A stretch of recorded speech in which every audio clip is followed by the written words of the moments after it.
Salutations tout le monde et bienvenue pour votre bilan des animés de l'hiver 2026. Une saison riche en contenu et en séries et qui nous a, je pense, régalé sur toutes ces 3 mois. Et il y a eu des trucs de ouf, voilà. Il y a eu des trucs de malade, il y a eu des trucs de moins bien et des trucs que clairement tu l'attrapes, tu le jettes dans la corbeille et c'est poubelle, c'est ciao. Même si j'ai pas tout vu, il y a quand même des trucs que j'ai vu passer et c'était pas terrible. Mais de toute façon, moi je ne parle que des séries que j'ai regardées. Donc si vous le voulez bien, on va commencer rapidos par Sentenced to be a Hero. J'ai évidemment fait cette série sur la chaîne en réaction, donc vous pouvez retrouver les différentes réactions.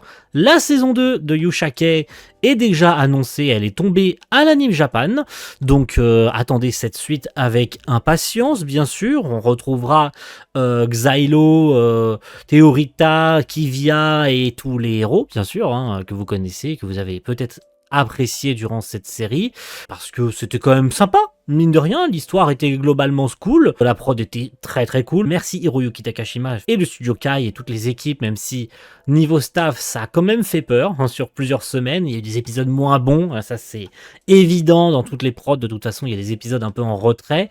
Il y a eu d'étranges épisodes sous-traités où tu te disais ça va être des épisodes de malade et finalement c'était juste des épisodes de blabla. Mais cette prod de Sentence, en vrai, il n'y a pas grand chose à dire, elle est ultra clean, elle nous a régalé, moi j'ai adoré, le lore s'est développé au fur et à mesure de la série, donc les gens qui ont arrêté à l'épisode 2 parce que le lore m'intéresse pas, vous loupez un truc, hein. Vous voulez pas juste faire l'effort d'aller plus loin que l'épisode 1, c'est pas notre problème, à un moment donné, voilà. Et vous avez pas envie, c'est pas grave, c'est pas un drame, vous avez pas envie de regarder une série, on va pas vous forcer non plus. Mais bon, c'est dommage, vous passez à côté de quelque chose avec une prod sacrément cool. Sentence, saison 2, on rappelle, ça revient. Peut-être pas dans 1 an, mais dans 1 an et demi, peut-être on aura des news, peut-être fin de cette année, on aura peut-être des infos, le savoir. Mais en tout cas, c'est prévu. Shiboyugi, une série qui a fait beaucoup parler d'elle, l'histoire de Yuki, une jeune fille qui participe à des jeux mortels. Généralement, ce sont des escape games, mais ça peut aussi être différents types de jeux. Et son objectif est de remporter 99 de ces jeux. Pourquoi ?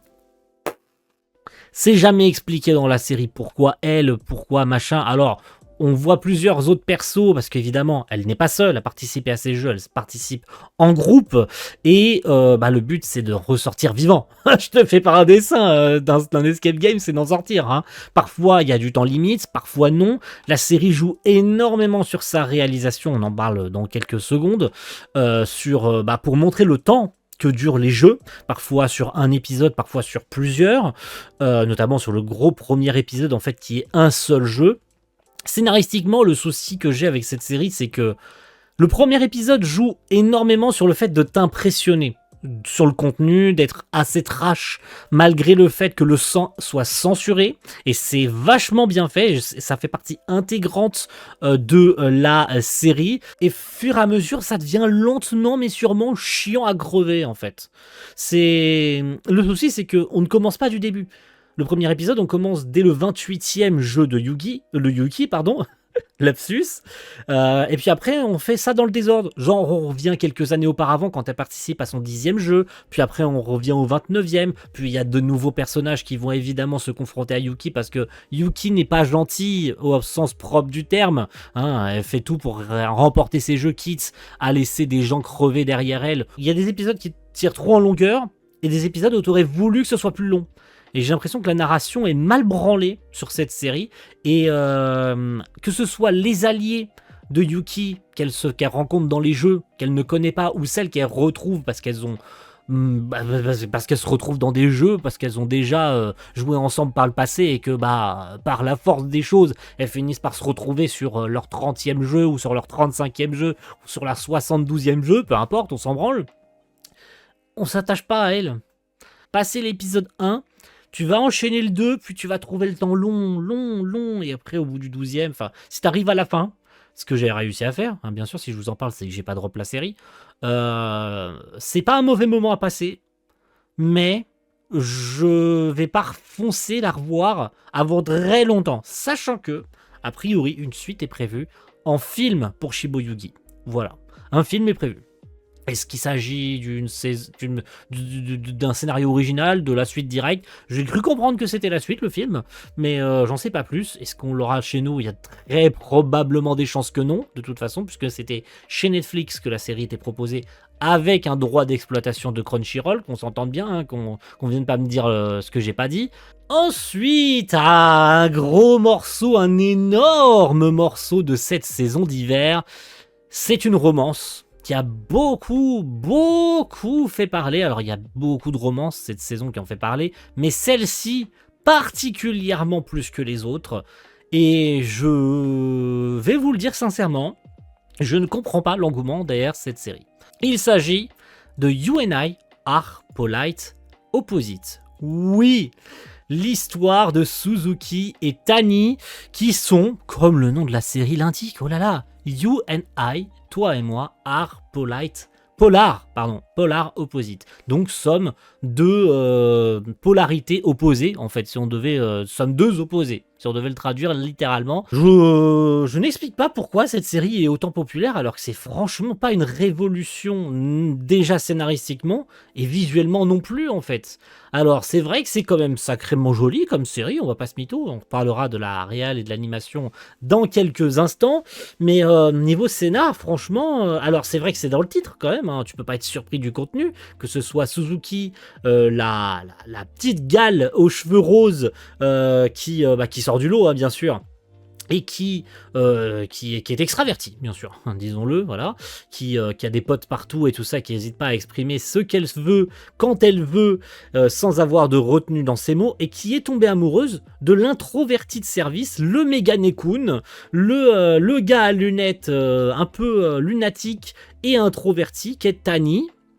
Et alors on suit pas que dans la série. Voilà, alors leur couple évolue, ils se mettent en couple littéralement dans l'épisode 2, je crois que c'est même à la fin du 1, ils se mettent ensemble ou un truc comme ça, alors je crois que c'est le temps de lancer l'histoire et puis qu'ils se déclarent l'un à l'autre, enfin plus Suzuki à Tani que l'inverse, mais puis après on finit par suivre d'autres personnages du casting, hein, parce qu'il y a les potes aussi bien sûr du cercle de Suzuki et de Tani bien sûr, plus les potes de Suzuki que de Tani, mais t'as capté, et puis il y a d'autres romances par-dessus qui s'intègrent, notamment avec la meuf cheveux noirs là au-dessus, et puis le frérot aux cheveux en pétard là, où à la fin de la saison, tu sens qu'il y a quelque chose, enfin clairement elle a fini par l'admettre, hein, qu'elle est tombée amoureuse de lui, et lui ressent aussi quelque chose envers elle et tout ça, et je comprends le message, hein, je comprends le message de la façon dont ça évolue, que deux opposés peuvent être ensemble et peuvent apprendre à s'apprécier et à apprécier les différences entre l'un et l'autre, apprendre à connaître ses goûts, machin, qu'on prend son temps et tout ça. Il n'y a pas de problème là-dessus. La série est mignonne, la série était même parfois assez drôle et j'ai eu des petits moments de fou rire parce que les situations étaient plutôt cool. Mais est-ce que ça fait vraiment d'elle la série la plus révolutionnaire au niveau... est-ce que vraiment la série mérite... Alors je vais pas dire qu'il mérite l'engouement, mais est-ce que la série mérite vraiment d'être mise dans le haut du panier des romances? Franchement, je crois pas, hein.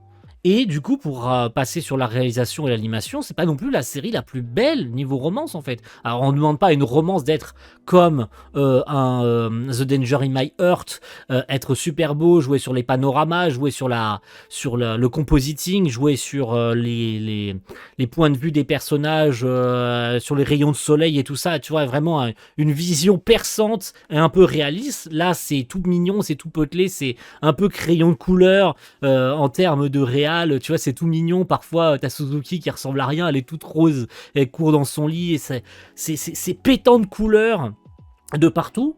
Je trouve pas ça particulièrement joli, c'est peut-être juste la DA qui, moi, me frappe pas. L'opening aussi a fait parler de lui. Mais voilà, je suis peut-être pas entré dedans. Juste, voilà, je capte pas l'engouement. Ça fait pas de cette série une mauvaise série, c'est qu'un avis. Ça veut pas dire que je vais pas continuer, parce que oui, une saison 2 est prévue et elle arrive très bientôt. Alors, qu'on remette un peu de contexte, parenthèse, c'est très rapide. Cette série aurait dû faire 24 épisodes à la base. Je pense que, en termes de calendrier, ce n'était pas possible pour le studio de faire 24 épisodes d'un seul coup. Du coup, je pense qu'il a été décidé de couper la poire en deux, de faire 12 épisodes cet hiver et de revenir cet été, le 5 juillet a priori, pour la saison 2, ou le cours 2, vous appelez ça comme vous voulez, a priori c'est bien découpé en saison 2, je pense qu'ils ont décidé ça, voilà, de découper en 2 saisons plutôt qu'en 2 cours, mais voilà, après, a priori c'était prévu pour faire 24 épisodes à la base, mais je passe vite fait sur cette série parce qu'elle n'est pas non plus hyper connue, mais j'avais complètement zappé qu'elle revenait, mais voilà, elle est là, et j'en parle. C'est Daily Life of the Immortal King et sa 5e saison.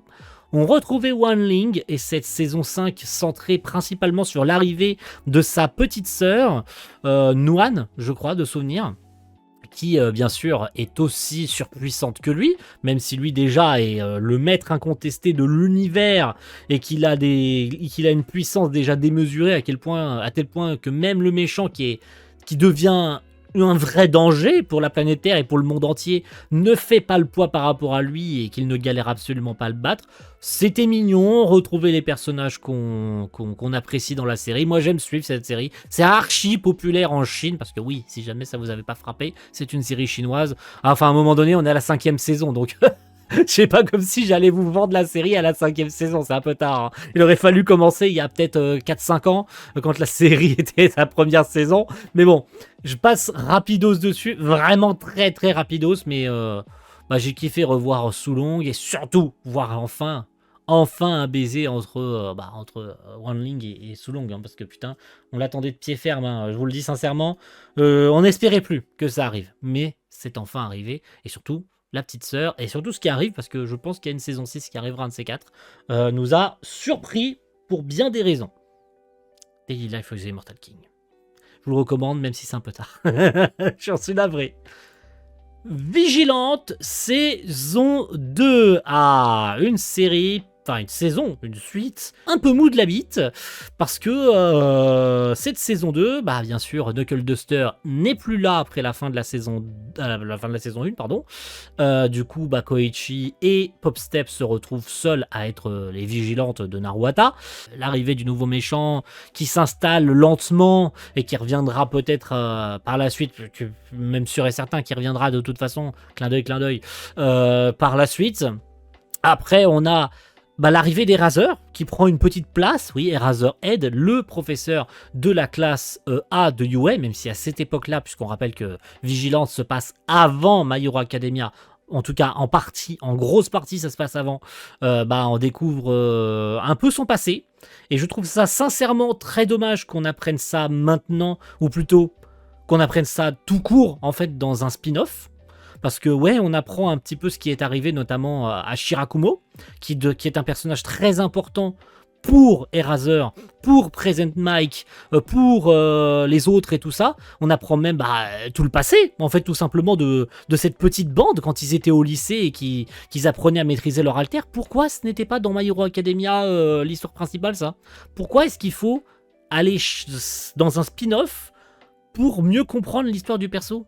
Ça n'a pas de sens. Surtout à quel point Shirakumo est important pour le personnage, à quel point Eraser est un personnage très très très important de My Hero Academia. Mais sur les, on va dire, 3 derniers épisodes, pour être gentil, il y a quand même des trucs qui se sont passés. Notamment le départ de Captain Celebrity, et l'attaque du sujet numéro 6, le nouveau gros méchant qui possède l'alter de O'Clock. O'Clock, qu'on apprend être un héros déchu qui a perdu son alter, mais aussi que O'Clock, ce héros, est en fait depuis le début Knuckle Duster.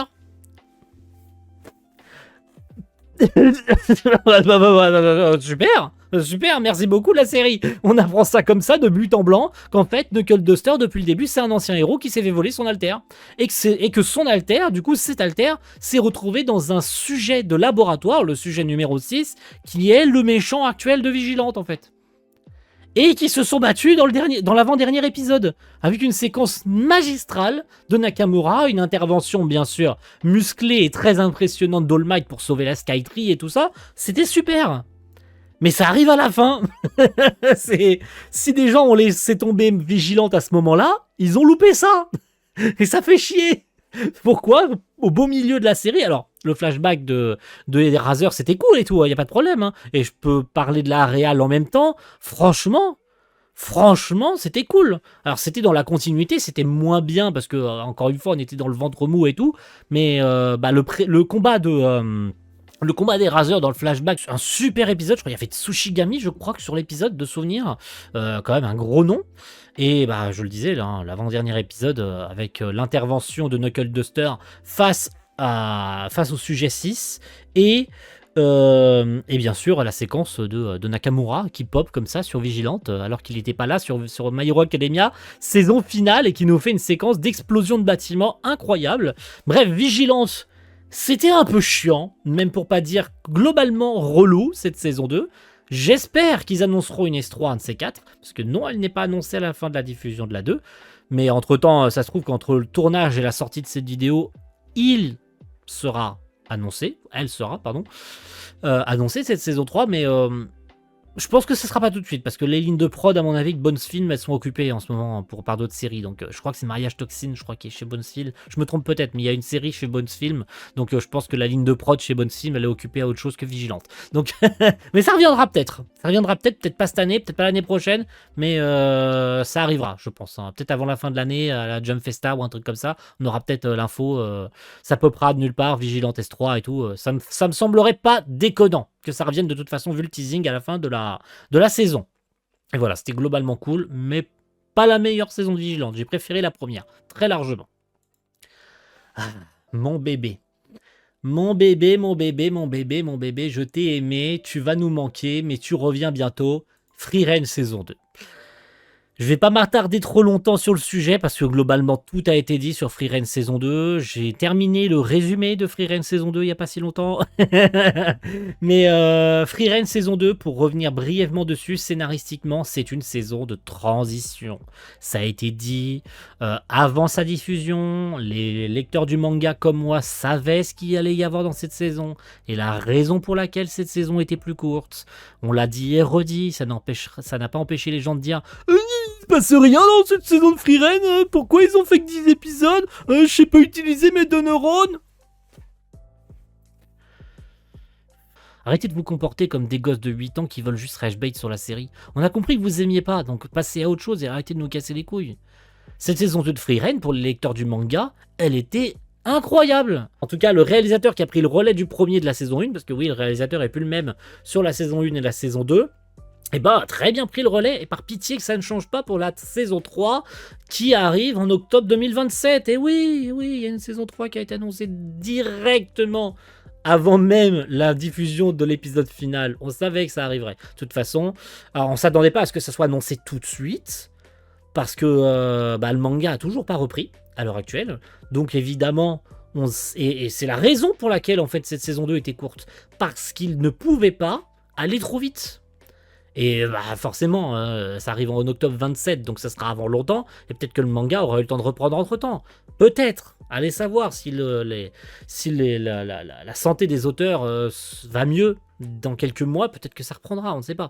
Mais ce qui est sûr, c'est que Free saison 2, même si c'était pas la saison la plus intéressante, et ça on peut pas vous l'enlever, c'est pas le problème que vous la considériez un peu moins bonne que la S1, c'est évident, c'est des arcs de transition, mais dire qu'il se passe rien dedans, c'est littéralement rage bait dessus. Je suis désolé, les gens qui disent à chaque épisode de Free saison 2 et qui continuent à regarder en fait, c'est qu'ils se plaignent mais ils continuent quand même à regarder, hein.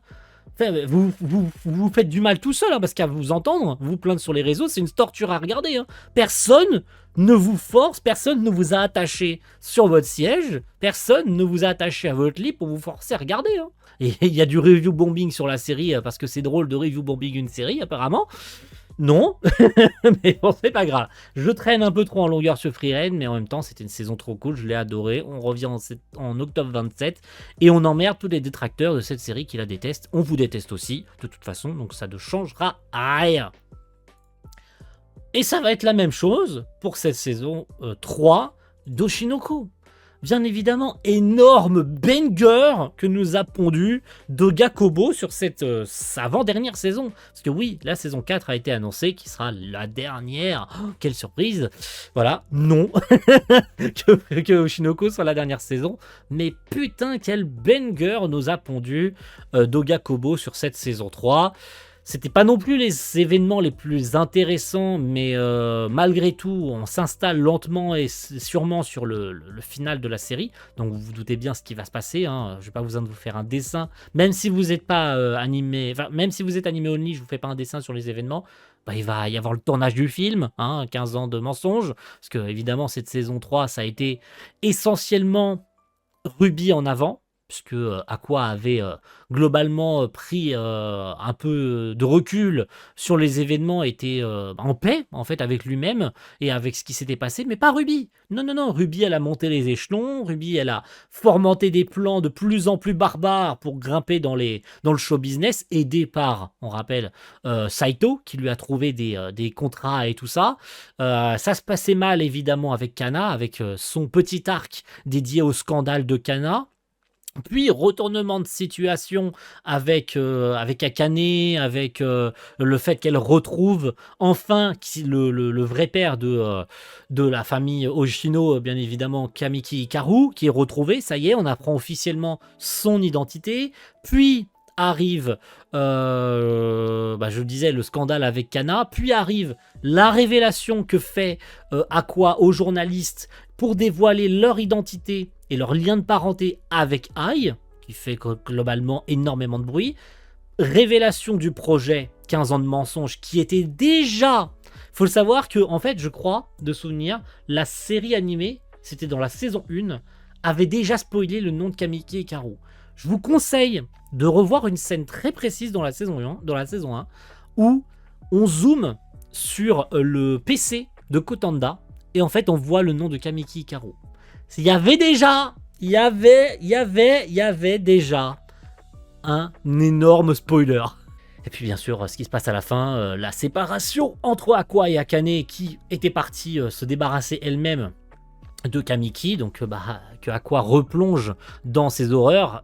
Il y a eu les engueulades avec Kana, puis réconciliation, une explication et tatati tatata. Et bien entendu, je vous le donne dans le mille, la fameuse scène, et oui, la fameuse scène du chapitre 131, je crois, où Aqua décide enfin, en voyant une Ruby au bord du gouffre, de lui révéler qu'il est le docteur Amamiya et qu'elle est Sarina. Et qu'ils font enfin, qu'ils se retrouvent enfin en tant qu'ancienne patiente et docteur. C'est lui qu'elle a toujours cherché, était sous ses yeux depuis le début. Et la fameuse scène qui a tant fait débat et qui a pourtant strictement aucune raison de faire débat, sauf quand on n'a pas le contexte. Avec, vous savez, la scène de Ruby. Vous savez, docteur, j'ai 16 ans maintenant, donc vous pouvez m'épouser. Il n'y a rien. Il se passe rien, il va jamais rien se passer, et ça sert à rien de faire du drama pour ça. Ça a suffisamment fait parler comme ça dans le manga à l'époque, et je trouve sincèrement que ça n'a pas fait tant parler que ça dans la série animée.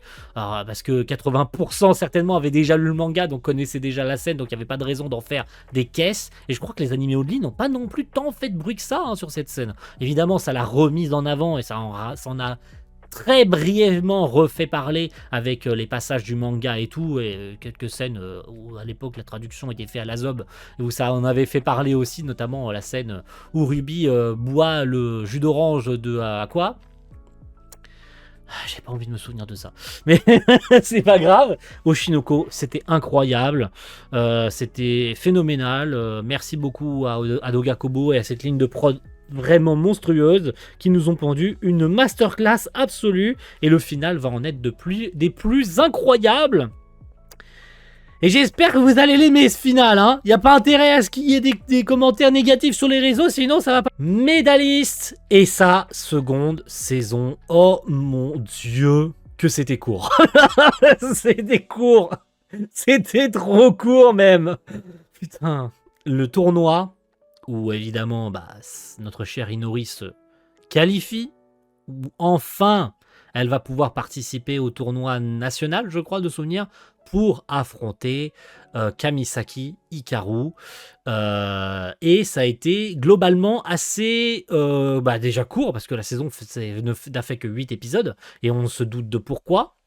Parce que, alors, c'est pas une question de contenu ou quoi, je pense que c'était surtout pour la suite, c'est-à-dire pas une saison 3, mais un film médailliste qui est prévu, et je pense qu'ils vont centrer tout l'affrontement entre Inori et Hikaru. C'est pas comme si c'était sur la fiche du film d'ailleurs, hein. Dans un film d'1 heure et demie, je pense qu'ils ont décidé de faire une compilation de tout l'arc entier dans un film en fait.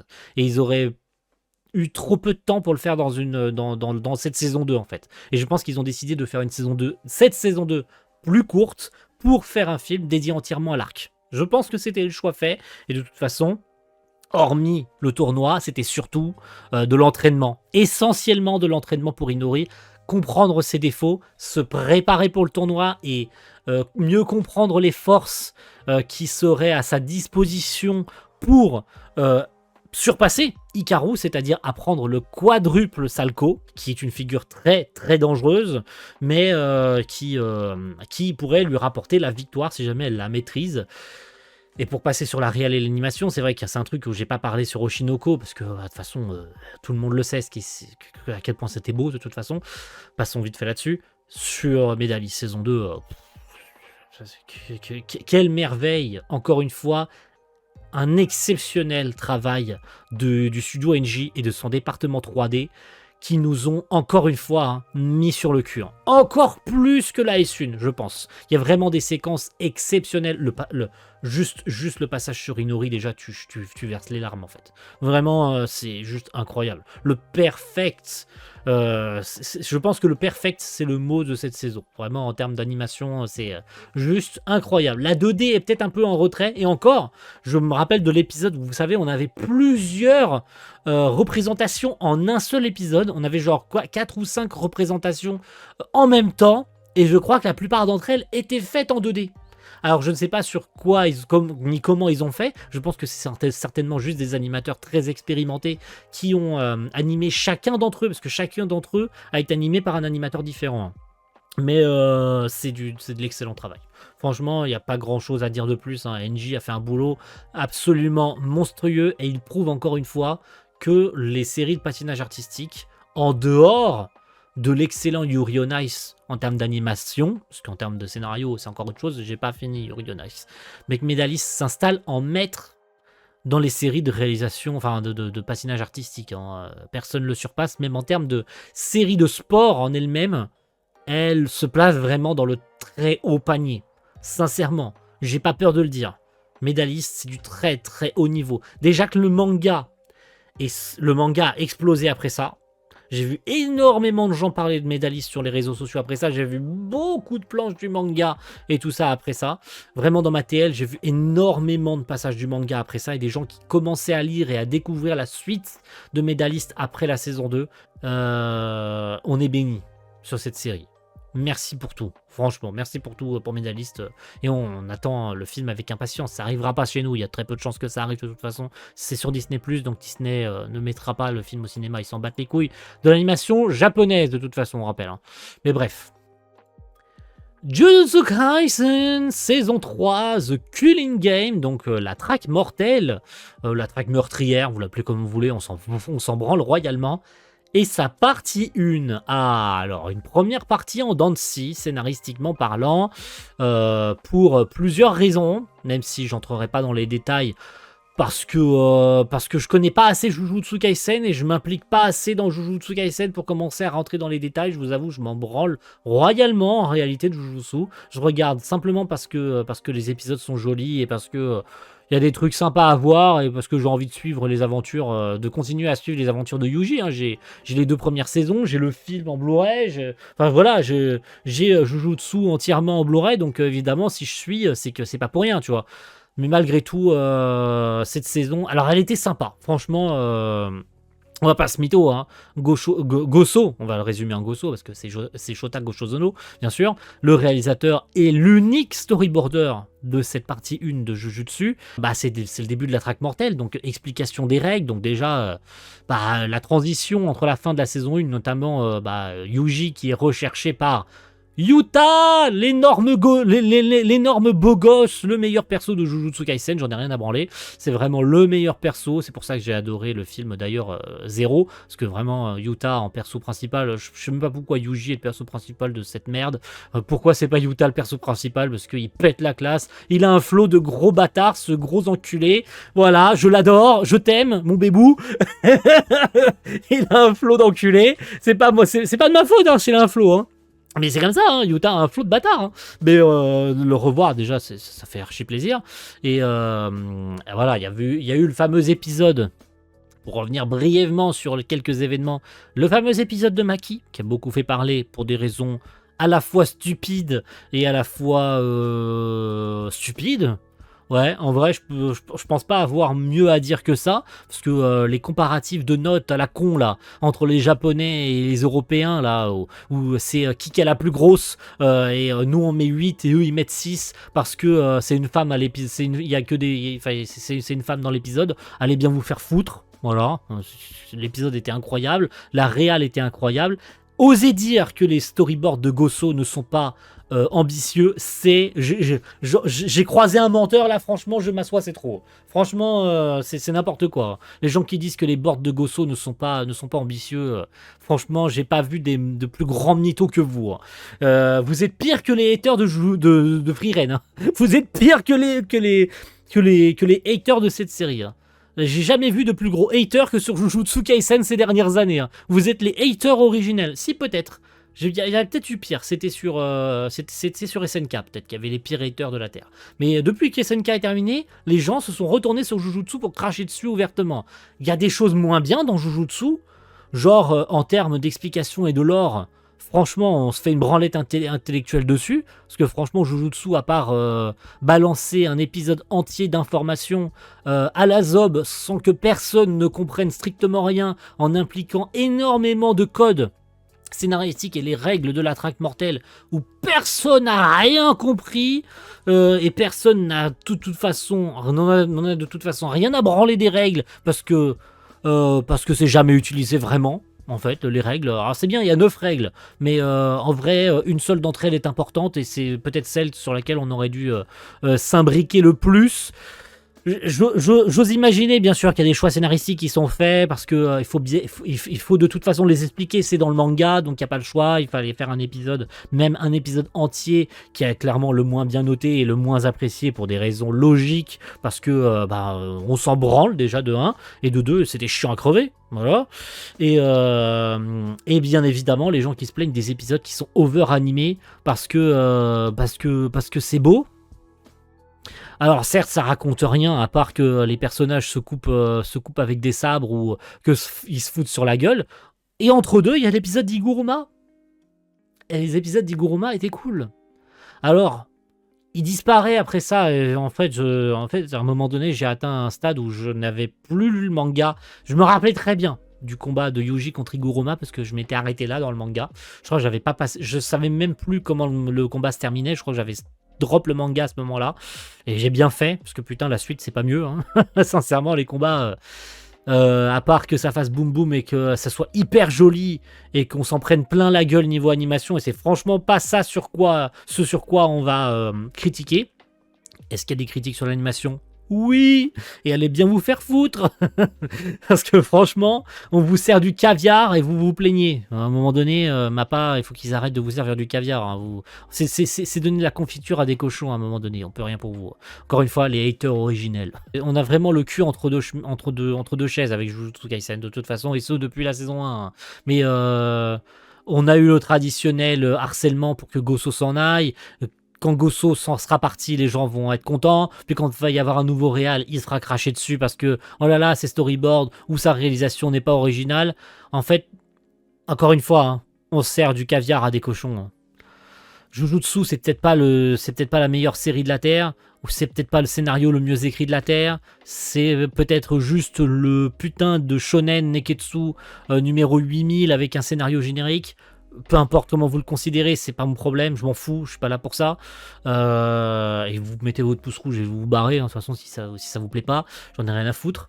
Au-delà de ça sert à rien de vous forcer à regarder. Encore une fois, hein, c'est ce que je disais pour tout à l'heure sur Freerez, sur Oshinoko et sur toutes les autres séries. Personne vous force à regarder. Ça vous plaît pas, que vous regardiez pour le scénario, ou que vous regardiez juste pour Yuta qui a un énorme flow et qui se la pète grave, surtout sur l'épisode final, où putain le triple extension du territoire là. Oh, peut-être que vous comprenez pas mon point de vue, mais ça m'est égal. Moi, je vois très bien de quoi je parle. Je sais pour quelle raison je regarde Jujutsu, et c'est ma raison à moi. Qu'elle vous plaise ou qu'elle vous plaise pas, c'est comme ça et je changerai pas. Généralement, on dit on garde le meilleur pour la fin, et ben là, on garde le pire pour la fin. Alors pas que j'ai choisi de mettre Jujutsu en avant-dernier pour dire que c'est l'avant-dernier pire. Non, non, non, non, non, non, non, non. Sinon, je l'aurais mis dernier.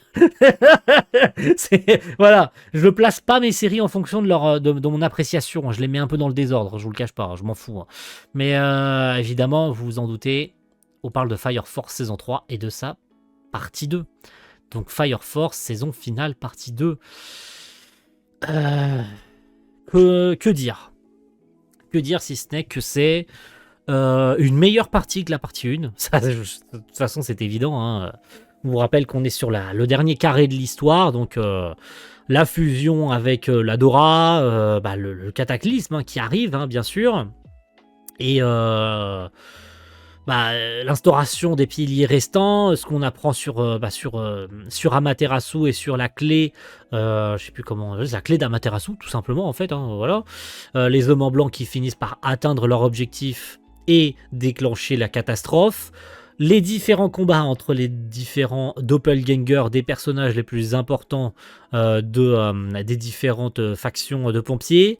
Ce qu'on apprend sur Shinra et notamment sur la daronne, hein, tout simplement, grâce à Sho qui fait des recherches, on apprend enfin qui est la mère des frères, des deux frères. Je sais plus, c'est Kusakabe, c'est Marie Kusakabe, je crois de souvenir, c'est ça, la mère du coup de Shinra et de Sho.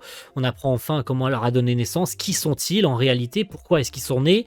Je vous rappelle, hein, Shinra est en réalité l'équivalent du Messie qui est censé sauver le monde. L'épisode, Sho s'élange, voilà, je me coupe la parole. L'épisode tant attendu sur Tamaki, le combat dragon contre putain d'Arthur, qui était incroyable, et bien évidemment les derniers épisodes, c'est-à-dire la Terre qui prend feu, hein, la catastrophe arrive à son terme à cause de Shinra qui a pété un câble suite à la mort de Obi, je crois que c'est ça qui fait qu'il pète un câble et que ça déclenche le cataclysme officiellement et ça détruit le monde, ça tue tout le monde.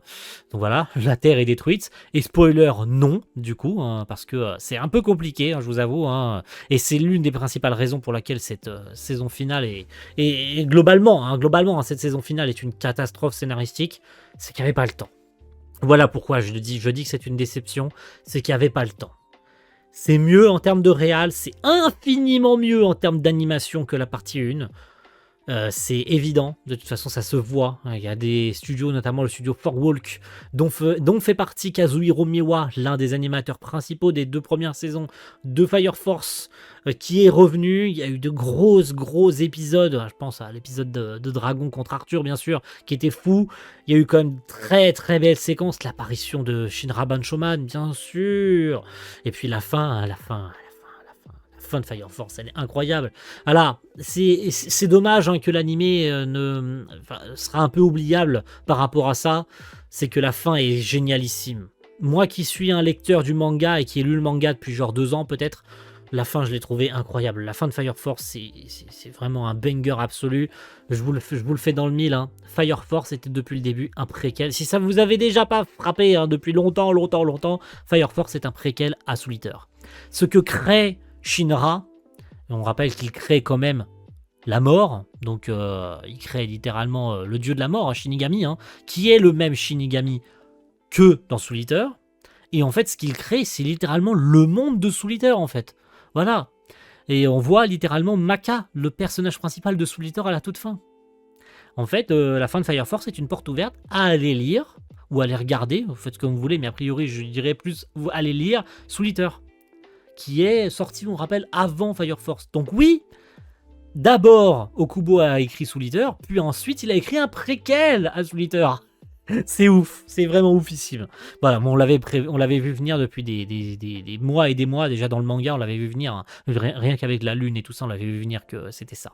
Mais voilà, si jamais des gens n'avaient pas percuté, maintenant c'est percuté. Mais au-delà de ça, je reviens là-dessus, hein, mais en termes d'adaptation, c'est une boucherie. Hein. Il n'y avait pas le temps. Hein.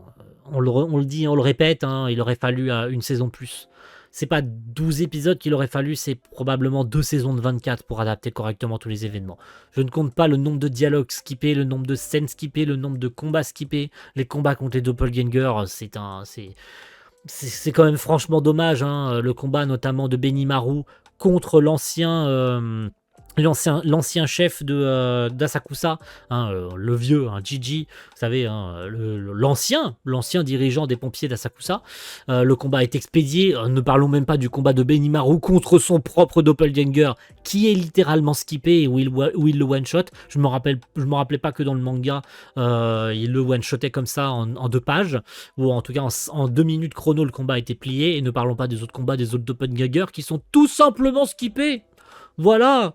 Et puis globalement, les informations ont été condensées trop vite.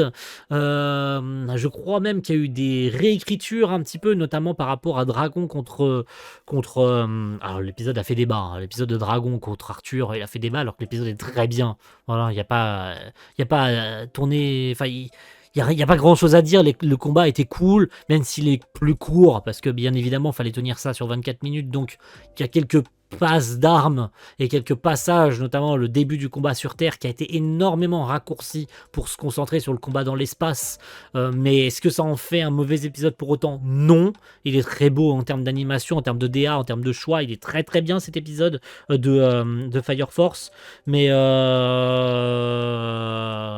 voilà, encore une fois, les choix qui sont faits, ils sont faits un peu dans la précipitation parce qu'il n'y a que 13 épisodes, donc on n'a pas le choix.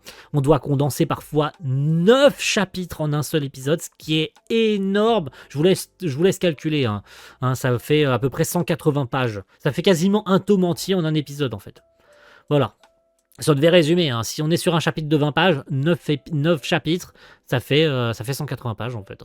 Et vu qu'un tome au Japon, ça fait en moyenne 170 pages, je vous le donne dans le mille, ça fait un tome entier, pour ne pas dire un tome... Allez, un tome et un quart d'un autre tome adapté en un seul épisode. Je vous le donne dans le mille, c'est un massacre. C'est une boucherie en termes d'adaptation. Mais bon, voilà, je m'arrêterai sur ça parce que sinon j'y passerai encore 1000 ans. Merci à tous. Et puis n'hésitez pas à me dire ce que vous avez pensé de cette saison d'hiver de Fire Force, j'allais dire. Oui, de Fire Force. Vous pouvez me dire ce que vous avez pensé de Fire Force, bien sûr. Mais de me parler de la saison d'hiver tout court. Et puis quant à nous, on se retrouve très vite dans 3 mois pour le bilan des animés du printemps. A plus tout le monde.